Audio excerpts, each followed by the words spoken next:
people who I don't know. Who you don't even know at all. As a soldier, when you are present, right? Your presence should be something like a calm succor to the exactly. People should be able to.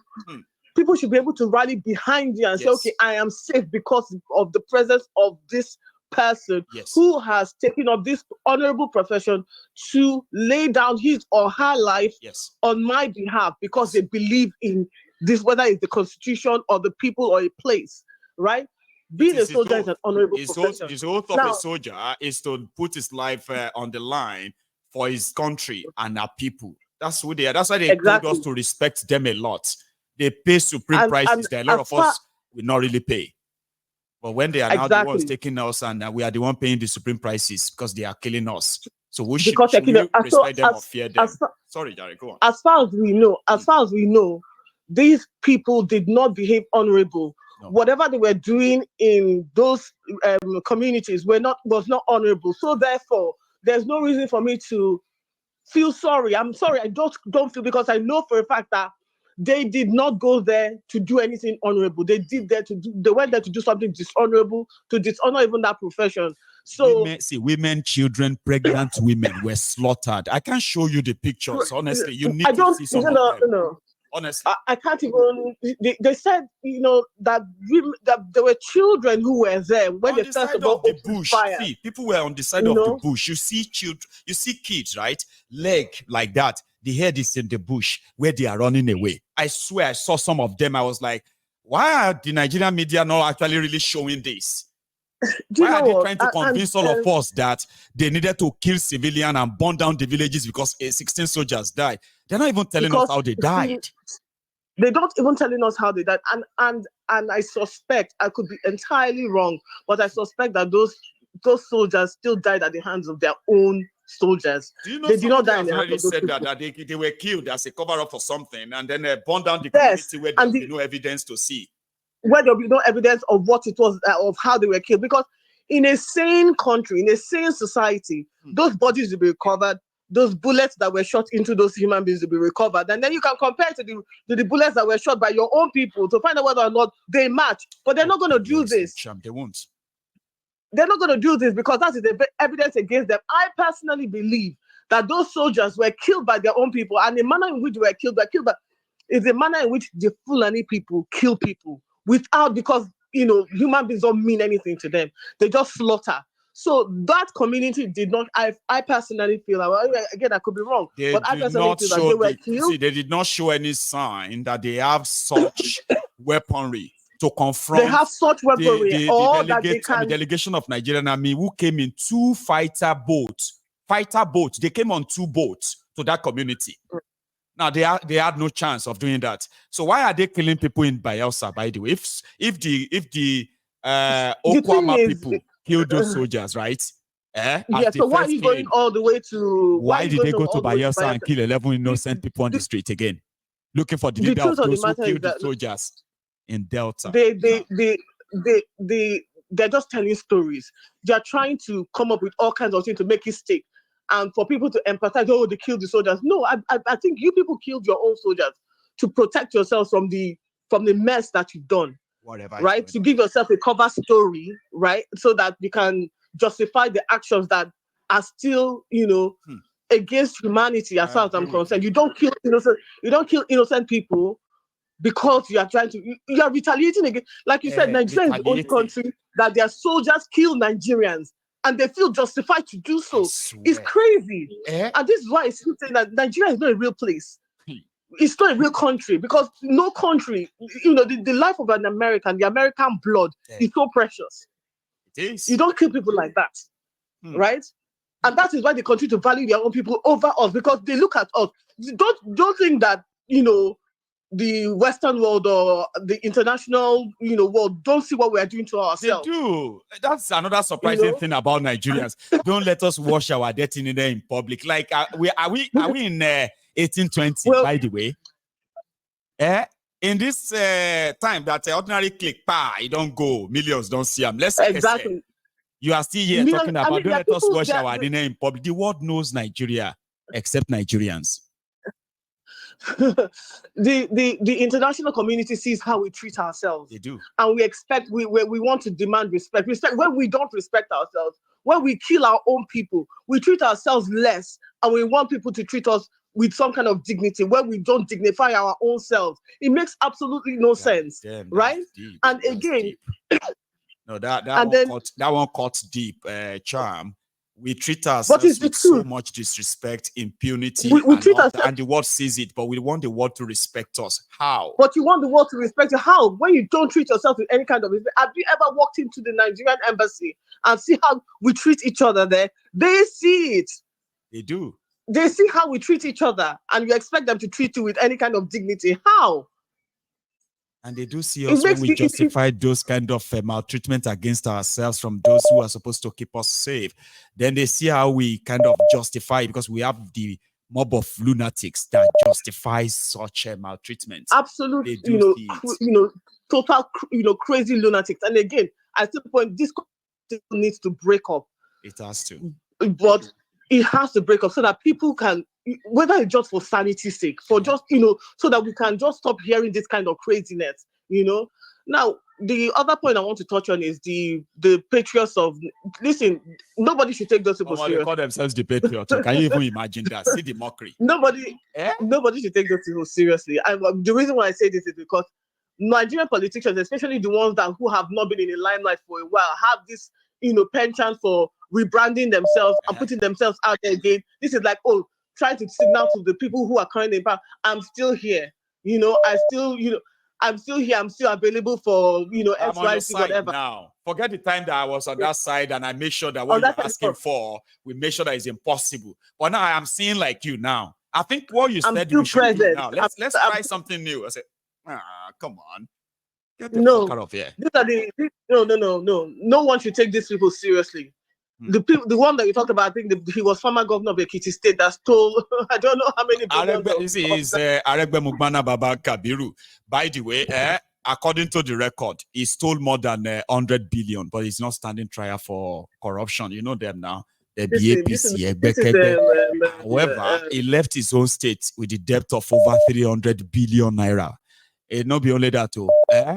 He ensured that those in Osun State, he normalized half salary. You needed to see Osun people explaining half salary to you. Baba, I was like, I have never seen on-boot slave and voluntary slaves like this in my life. They were telling me I don't understand. Modulated salary. Have you heard that before? Modulated.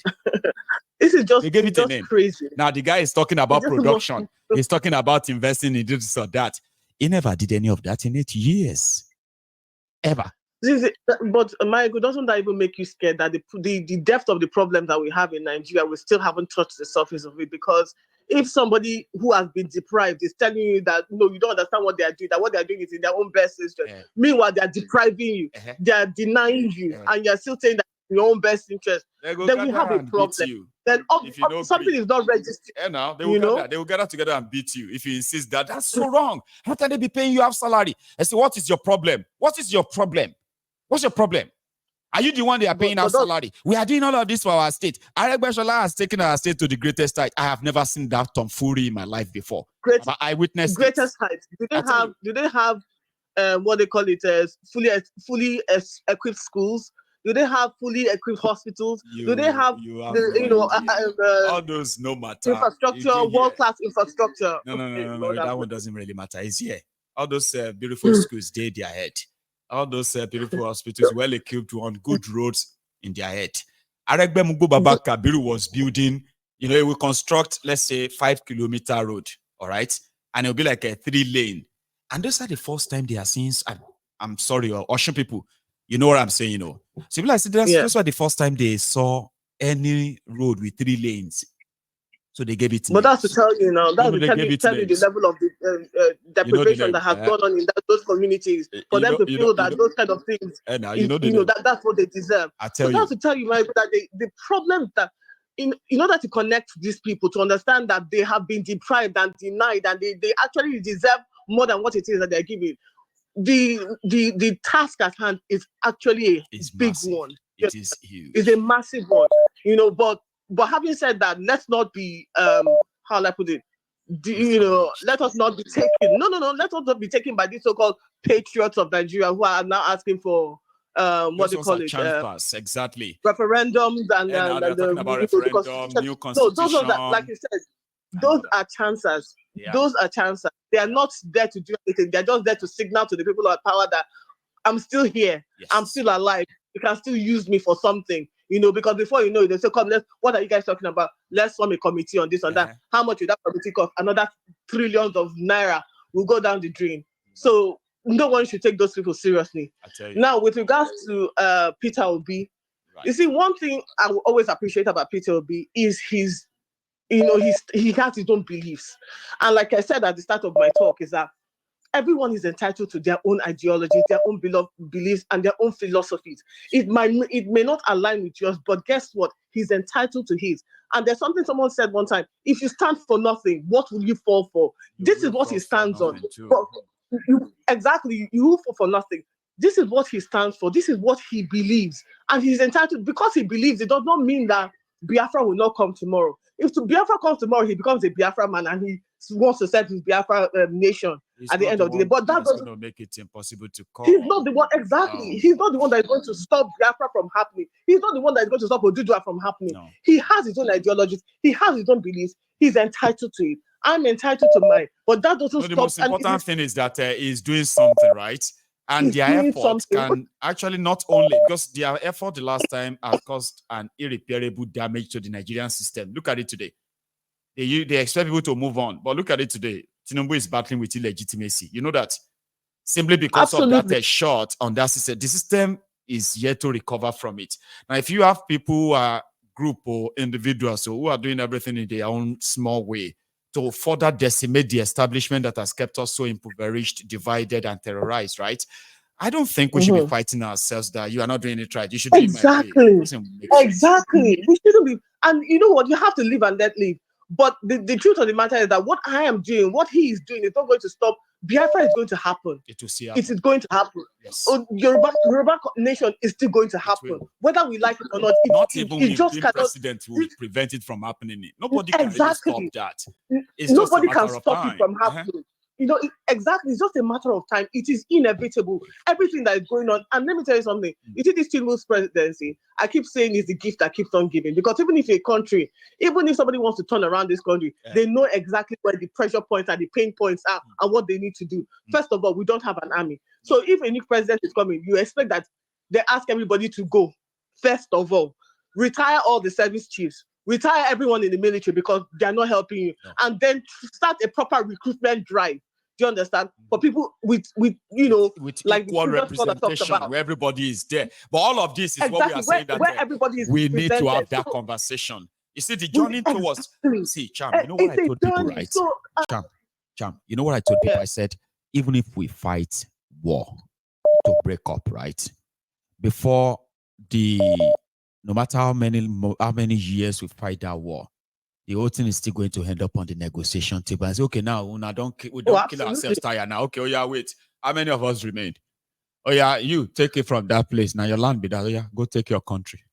You. Oh yeah, all of them will remain for this. Now we remain with this. Oh yeah, you take that side. Now your country be that. Yeah, take it. They go. I said everything will still end up on the negotiation table. So why not jaw and not war? But our people who love war. They want action. It will still all end up in the negotiation table, Cham. Eventually. That's why we're asking them to let us do that peacefully now. Let's discuss this contraption now. Let's jaw now before we war. Cham. It almost seems as if, there will be, and I hate to say it because, this is something I've always fought against, even from the, since joining this platform, is that loss of innocent lives, because I feel like in loss of innocent blood is heartbreaking. Do you understand? It's just unnecessary. But it almost seems as if it's inevitable that these things are going to happen. Unfortunately, that like even the Ijaw people can wake up one morning and say, you know what? If it's this oil that they'll blow up all the pipelines. What are you going to do? How many of them do you want to fight? You will kill some, but all of you will die because that is their land. They say, okay, we want to defend our territory. This is our ancestral home. Blow up everything. Okay, you only send people there. Exactly. Everything just pops off. It starts to pop off, and Anyway, everything. charm. But Thank let me let other people call in. You've done well. You and I should be producing soon, okay? I mean, like, it should be I'm looking forward to it. I know you are becoming so good at this now, and I love it. I promise. So thank you so much, Cham. Okay, enjoy the rest of the rest of the day. All right, and then you take it easy. I'm gonna try and see if I can. Hang on. Okay, yeah. I'm taking my last call, by the way. So if you are that caller, please put your act together. Okay, I want to quickly say something to the brethren because, see, if you are still watching, right? If you joined us mid program, and you can watch this from the start again the moment we wrap it up, all right? But if you are still here with me, remember, you need to like the broadcast to show that you are here. How could we have over 2,000 of us and still pretty much finding it hard, for the brethren to actually like drop their own offering? It's not hard, okay? Leave the comment section for a moment. Go under this video, you'll see a thumb like that. Under it is white. Click it and let it turn to blue. Once it turns to blue, go back to the comment section and we can both listen to this. My last caller. Hello there. Hello, my good general to Kanu Mike. Is that Prince JJ man? Naimo. Why you go take it at me like this? I was thinking like this is a busy night and you are likely not going to get through until I saw some of these veterans getting through. I was like, Prince JJ man is going to sneak in as well. Here you are. You are going to be my last caller tonight. So how are you? Yeah, I'm fine, Baba. Are you? I'm very well too. Thank you for asking. Here we are, Baba. Go on. Yeah, thank you, Baba. Well done. Good work. We appreciate you always. Thank you. Yeah, Baba, I want to touch yesterday before I come to today's you won't take one after the other. Oh yeah, now go for it. Yes. It's about this Nigerian soldier. I saw them inside the water with boats. Yes. Mayegu, there's something that I was asking. Nobody has given me an answer. Is Nigerian army, are they Navy now? Are they Navy? Are they doing the work of Navy or Navy doing their work? I don't. Which one department are they? You understand? Prince JJ man. Yes, Baba. As one of my guys put up, Igboroti propoye, everything loti propoye, ace. You get that? Remember that guy?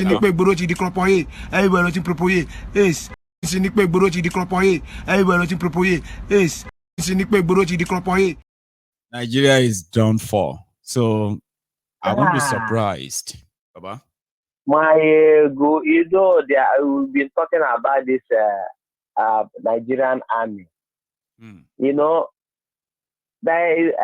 fact, yesterday, you dealt deeply into it. Nigeria don't know that they don't have anything called army. No. What they have is a glorified terrorist. Glorified one with a uniform. Unpatriotic elements. And, it's not today that they've been killing and killing and killing and killing. In fact, in other countries, when the army comes out, their civilians, they will be happy to come out. See them. But Nigeria, if you see an army, it's like you see a devil or a demon coming. The way people are afraid of them, you understand? Because they can just be killing. Before my eye, I was it at a cage there. An army man is Okada, just because Okada was riding beside him on the traffic and happened to scratch. Either he matched his brake, as by mistakenly, and the Okada man hit him behind. This army man just came out and they draw out a pistol and blow the Okada man head off. Calm down, no Prince. Calm down. I'm telling you. No, calm down. Yes, so blow his head off. You mean like use his belt to knock killed his head? Him. I've been a gun. Yes, killed him with gun. I'm telling you. Now this one happened at Ikeja. It's a viral matter. It's not just hearsay. Jesus. You dey hear me? I deal with this you. Is the way. This is the way. This is the way they kill Nigerians as if Nigerians are animals. It's only in Nigeria you will hear that a soldier will be calling a civilian bloody civilian. Yeah. And they are so-called generals and major and what are they that seems to that look as if they are educated. They are comfortable with all that. Calling a civilian a bloody civilian, that means they see people, they are citizens as people that can be killed at any time. That is the meaning of when you have bloody civilian. You understand? And they do carry out that threat on every day. Every day in Nigeria, army killed a civilian. Every day. There's no single day. And all day. they have to do is just make up Nigeria. A story, okay? Make up a story. If you are a journalist and you decided you want to tell the truth, right? The military will come for you. It is so messed up, Prince. It's so messed up. And people's life, like you said, worth nothing. My and the worst is that the corruption in that army, the corruption there, you know, because they are army, nobody can ask questions, nobody will say anything. You see, Buratai, you know, the command they gave and they killed about up to 2,000 chai, just like that, and that was buried in the nation. I know. The citizens were killed up to 1,000 in a day. All they needed was just to call them Shiites, that they said they are going to be dangerous than Boko Haram if nothing is done now. And that's it. 1,472 human beings were slaughtered and buried in shallow grave in Kaduna, Zaria. All right. My ego, Nigeria are in a slave camp. They don't know what they are in, the mess that they are in. That is the problem. You know, everybody that is there don't know they are in an open concentration camp. Nigeria is an open concentration camp where people are just moving about. They don't know that they can be killed at any time. Nobody asks of you. My ego, let me come to our help me so that I can round up as soon as I can. Okay, you are the second one for today. Go for it. Our leader, Mazen Nandekan, I was so happy to see him in his own element. Me too. You understand? Did you see that part he was arguing with Binta and Yako in the courts? My ego, I own a proud moment. I have to say to you, like it's me facing somebody. See, it's like me facing somebody. Maybe say I know, say one single order, I can tell them to go and kill me or something like that. Like he has that power there, and say, look at me very well. I will defeat you in this their court. But I like that one. No, I'm keeping the video. I'm not even changing it. It's still there in my file. You know, my ego. There's one special thing about in my Amazon man the camera. As you see him, he's a meek person. Yes. But when the spirit of Nnamdi Kanu that God put in him comes out, he's another different human being. Yes. You understand? If he speaks, you know that there's power behind it talking, not just mere words. I'm telling you. Attention seeking, cloud chasing, individual. No. When he speaks, I'm telling you. It.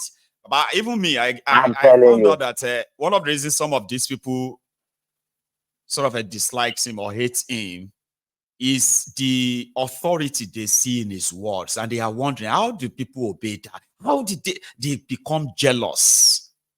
Most of it. Because if you ask people, we don't like Nnamdi Kanu, nobody say that again. They could just say the way they talk. That's the only thing they have problem with. Prince. Exactly. You know, my ego, they are so much afraid of him. But that will not help them. No. That will not help them because Nnamdi Kanu is a special human being. He was sent for this purpose. That's why whatever they do, the worst mistake they did was to go and kidnap him. In that they left him and they are stealing their money or doing whatever they are doing.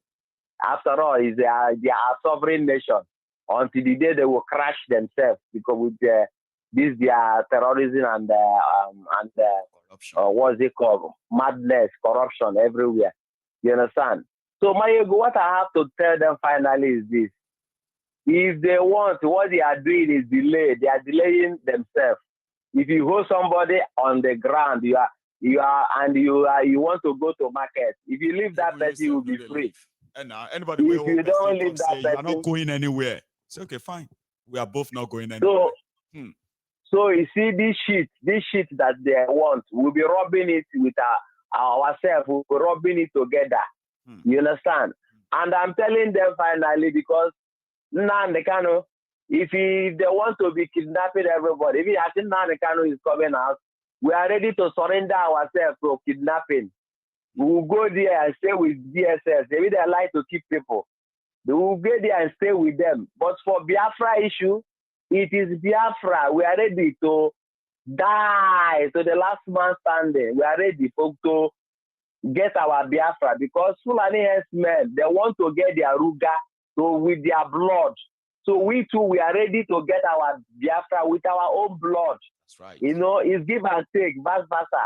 So if they think that we will do tomorrow, because they are holding Kanu, we are going to surrender our Biafra, it's not going to work. And their corruption is helping us to get there faster. Thank you, my good general. Prince Jejeman, well done. So much. Thank you so much as well for stopping by, okay? I have had a feel tonight, even though what we expected is not what we got, but in everything we are still grateful. Many of us are so happy to see him today, and we are more than happy to hear him speak as well.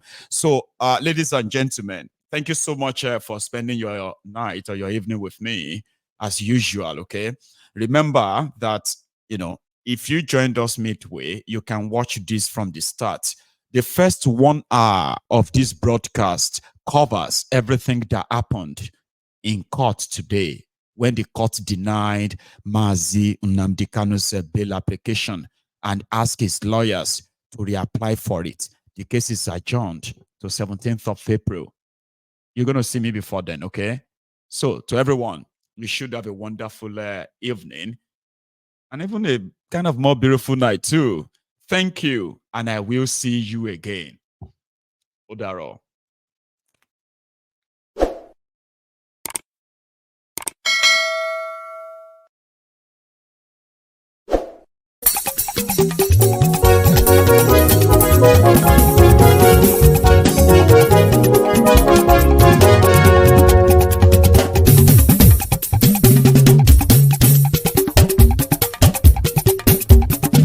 Mayegun làwa mọ̀ làmọ̀ tó dòdòdò. Mayegun Diary na he be number one. Mayegun làwa mọ̀ làmọ̀ tó dòdòdò. Mayegun Diary na he be number one. Mayegun ti dé o ọ̀rẹ́ ara ìlú. Mayegun Diary na he be number one. Lórí Facebook, lórí YouTube. Mayegun Diary na he be number one. Gbogbo bó ṣe ń lọ ni Mayegun já wa sí. Mayegun Diary na he be number one. Àṣírí ọ̀jẹ̀lú kì í bò níbẹ̀ o. Mayegun Diary na he be number one. Bó bá ṣe eré àní Mayegun máa wí. Mayegun Diary na he be number one. Ó sì tún ṣe eré wàá gbọ́ níbẹ̀ o. Mayegun Diary na he be number one. Mayegun Diary, Diary Politico. Mayegun Diary na he be number one. Godfatherism kò sí lọ́rọ̀ Mayegun. Mayegun Diary na he be number one. Ẹ farabalẹ̀ sẹ́ o kẹgọ́rọ̀ lẹ́nu o. Mayegun Diary na he be number one. Àní Mayegun làwa mọ̀ tó dòdòdò. Mayegun Diary na he be number one.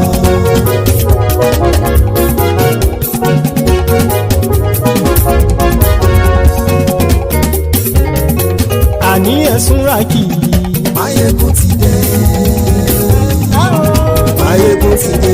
Ọ̀jẹ̀lú ẹ̀sùn ràkì. Mayegun ti dé. Àní ẹ̀sùn ràkì.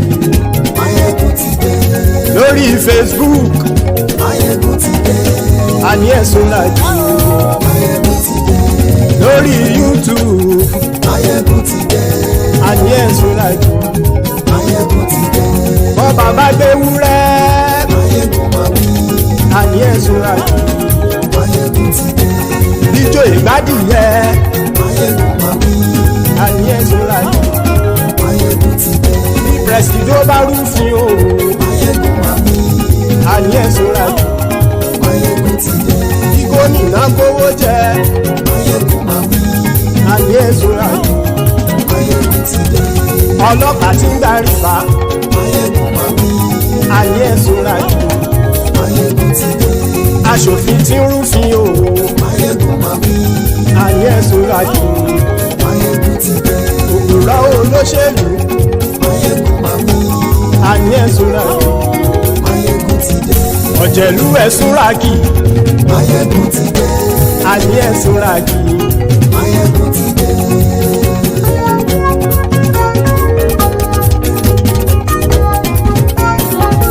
Máyégún ti dé gbogbo ọ̀jẹ̀lú ẹ̀sùn ràjì. Máyégún ti dé gbogbo ọ̀jẹ̀lú ẹ̀sùn ràjì. ṣùgbọ́n ní bá ti ṣe èyí tó yẹ kí wọ́n ṣe ọmọ bá dèrò ní fi wọ́n níran o. Máyégún ti dé. Gbogbo ọ̀jẹ̀lú ẹ̀sùn ràkì. Máyégún ti dé. Gbogbo ọ̀jẹ̀lú ẹ̀sùn ràkì. ṣùgbọ́n ní bá ti ṣe yìí tó yẹ kí wọ́n ṣe ọmọ bá dẹ́rọ̀ ò ní fi wọ́n níran. wọ́n fowó bẹ́ẹ̀ o Máyégún ó sọ pé wọ́n ò bẹ́ẹ̀ wọ́n fowó bẹ́ẹ̀ Máyégún ó sọ pé wọ́n ò bẹ́ẹ̀ oníkan ṣáàtì ṣe èyí tó yẹ kí wọ́n ṣe fáwọn ará ìlú tó gbé wọn débẹ̀ o àyè. Máyégún ti dé gbogbo ọ̀jẹ̀lú ẹ̀sùn ràkì. Máyégún ti dé gbogbo ọ̀jẹ̀lú ẹ̀sùn ràkì. ṣùgbọ́n ní bá ti ṣe yìí tó yẹ kí wọ́n ṣe ọmọ bá dẹ́rọ̀ ò ní fi wọ́n níran. ha kì máa yí ṣeré ọ̀rọ̀ yìí kì í ṣẹ̀fẹ̀ kì máa yí ṣeré ọ̀rọ̀ yìí kì í ṣẹ̀fẹ̀ ẹni bá ti lè lẹ́bọ̀ lẹ́rù o ọmọ bá dèrò kàṣàyè tú wọn síta. Máyégún ti dé gbogbo ọ̀jẹ̀lú ẹ̀sùn ràkì. Máyégún ti dé gbogbo ọ̀jẹ̀lú ẹ̀sùn ràkì. ṣùgbọ́n ní bá ti ṣe yìí tó yẹ kí wọ́n ṣe ọmọ bá dẹ́rọ̀ ò ní fi wọ́n níran. tẹnitẹni ọmọ Máyégún ọ̀rẹ́ ara ìlú mọ̀mọ́ ni mo fọlọ́run ṣọ́ ẹ̀ bá kìlẹ́bù lóòótọ́ olódodo ìlú ọ̀tá ìlú mọ̀mọ́ ni ìwọ ṣá máa ń ṣọ́ra kò sì mọ́ bẹ̀rù bọ́tà ń lè rí bóníṣègùn lé káwọn mọ̀mọ́ fi ṣera wọn ni ó ti dẹrùn tí wọn ò gbọ́dọ̀ sì mọ́ bẹ̀. èèpo ọ̀gọ̀lọ́mọ bá dérò tàjẹ́ ò gbọ́dọ̀ jẹ́ ó ti dọba lórí àbínú ẹni kò sì mọ́ fòyà àìsíwọ́lu ní ẹnìkẹ́ ìgbódì ẹyin lábàrá o ó kó ẹni tó bá dán o àkàmù. Máyégún ti dé gbogbo ọ̀jẹ̀lú ẹ̀sùn ràkì. Máyégún ti dé gbogbo ọ̀jẹ̀lú ẹ̀sùn ràkì o.